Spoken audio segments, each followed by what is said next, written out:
국회의원 김기표입니다. 일단 헌법재판관 후보자로 추천되신 것을 축하드립니다. 여러 군데서 듣자 하니 대학교 시절부터 선배님들도 다 좋아하고 특히 후배들이 굉장히 잘 따랐던 누님 같은 분이라고 들었는데 사실인가요? 제가 그렇게 평가하기는 조금 그런 뭐 얘기 못 들으셨나요? 그런 얘기 하도 많이 들어가지고 굉장히 출중하신 데다가 그런 평도 좋아서 주위에서 들어보니 적임자가 추천된 것 같다 이런 얘기는 듣습니다만은 제가 질의를 좀 하겠습니다. 방금 국무총리 대통령 권한대행 그 탄핵에 대해서 말씀하시다 보니까 헌법 제66조에서 그 탄핵의 대상을 규정을 하고 있는데 대통령, 국무총리, 국무위원, 행정각부의장 뭐 이렇게 쭉 나열을 하고 있죠. 그래서 탄핵의 소추를 의결할 수 있다 이렇게 돼 있고 일반적으로 이런 탄핵 소추는 3분의 1 이상의 발의가 있어야 한다고 돼 있는데 대통령에 대해서만은 이제 2분의 1 이렇게 돼 있습니다. 아마도 후보자께서는 이제 여러 가지 조심스러운 상황에서 본인 입장이 실제로 있을 것이나 못 밝히시는 것이라고는 생각합니다만은 이 규정 자체를 보면 규정이 어떤 직책이란 게 있죠. 그 직을 행하는 일이 있고 그 다른 개념 직위라는 게 있나요? 어떤 대통령이냐 국무총리냐 그런 게 있는데 그 사람이 실제로 어떤 책임을 담당하냐는 다른 문제죠. 그러니까 말하자면 여기서 이제 한덕수 지금 현재 권한대행은 아마 공식적인 명칭이 이렇게 될 겁니다. 왜냐하면 제가 옛날에 검사로 임관할 때 마침 그때 그 노무현 대통령 탄핵되던 시절에 임명장을 받아봐서 압니다. 그게 대통령 권한대행 국무총리 한덕수 아마 이렇게 공식적인 명칭이 나갈 거예요. 그러면 그 명칭의 뜻은 뭐냐면 대통령 권한대행이긴 하나 그 직의 책임은 대통령의 직을 행사하는 사람이나 실제의 어떤 신분, 어떤 직위라고 할까요? 신분은 국무총리다 이런 뜻이라고 저는 생각합니다. 거기에 대해서는 어떻게 생각하시나요? 그 말에 대해서는. 그렇다고 생각합니다. 그렇죠. 네. 그런데 헌법에서 규정하고 있는 어떤 그 탄핵의 요건에 있어서는 책임자별로 규정하고 있는 것은 아닙니다.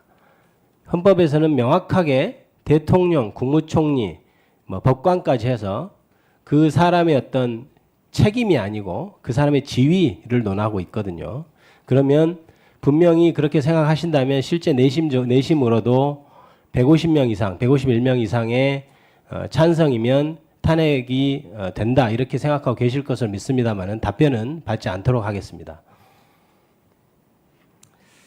그 아까 12월 3일 날 탄핵 계엄 비상계엄 선포될 때 이제 댁에 계셨다고 했는데 제가 아까도 우리 마 후보자님께도 질의했습니다만은 순간 어떤 생각이 드시던가요?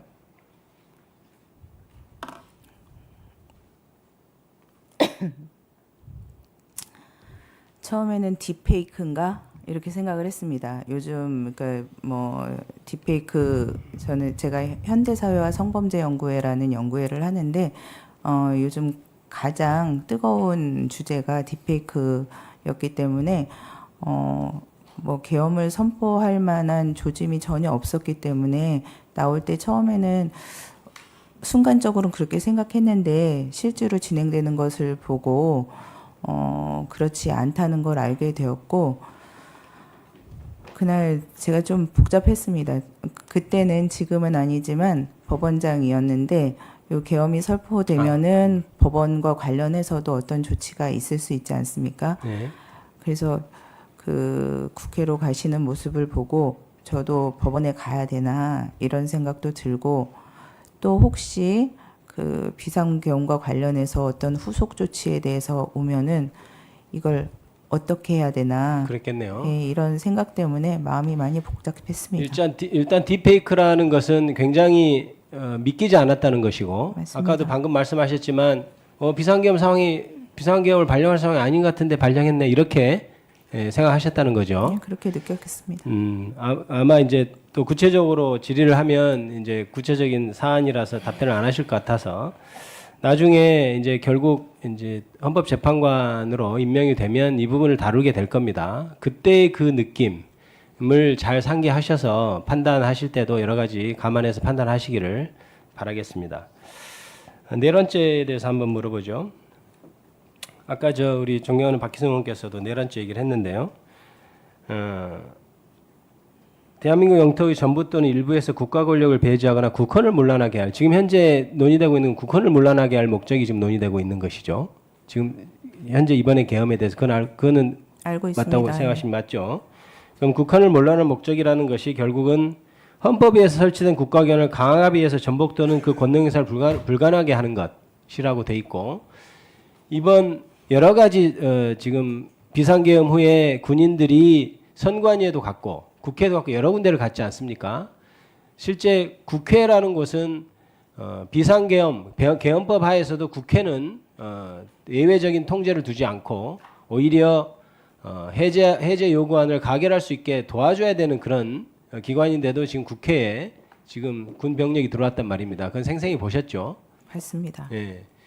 그 국회에 들어온 것 자체만으로 국헌문란의 목적이 있다고 보여지진 않는가요? 그 목적이 지금 다투어지는 쟁점 중에 하나라고 알고 있습니다. 그 대통령은 경고성 계엄이다라고 말씀하시는데 그 의미도 그 국헌문란의 목적이 아니었다라는 취지고 2시간짜리다. 이것도 일시적인 것으로 목적이 아니었다라는 취지로 읽힙니다. 그래서 가장 큰 쟁점이기 때문에 거기에 대해서 구체적으로 말씀드리지는 못할 것 같습니다. 윤석열 씨는 2시간짜리 방금 말씀하신 2시간짜리 내란이 어디냐 이렇게 얘기하고 있죠. 근데 물론 그 해제 요구안 결의시까지를 요구하고 말하는 거 있는 것 같은데요.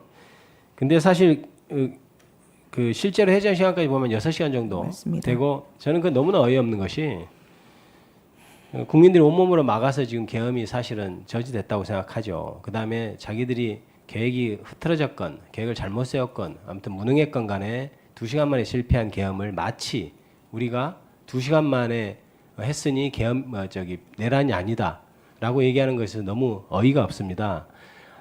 한 가지만 묻겠습니다. 전두환 노태우 그때 그 내란죄 그 대법원 판례 아시죠? 네, 알고 있습니다. 내란죄 유죄 인정된 건 아시죠? 알고 있습니다. 그거는 대법원의 판례는 인정하시는 거죠? 당연히 인정합니다. 그때 했던 얘기가 이거예요. 국회의사당을 병력으로 봉쇄하는 행위와 국회의원들의 출입을 금지하는 행위는 국회의 권능 행사를 사실상 불가능하게 한 것에 해당한다. 이렇게 판시되어 있는 거 알고 계십니까? 네. 네, 마치겠습니다. 네, 수고하셨습니다. 후보자님, 좀 네. 피시라니까요. 우리 김기표 의원님이 선배들도 좋아하고 후배들도 누님처럼 좋아했다. 그럼 그랬다고 그러면 재밌잖아요. 좀 재밌게 피워보세요. 올 필요가 전혀 없어요. 제가 생각하기에는 뭐 후배들 생각하기에는 누님처럼이 아니고 누님이죠. 그래요? 네. 아주 잘하셨습니다. 그렇게 하시는 거예요. 자, 김기표 의원님 수고하셨습니다. 다음은 우리 민주당 간사 우리 죄송합니다. 박주민 의원 네, 네. 시겠습니다. 네. 후보자님.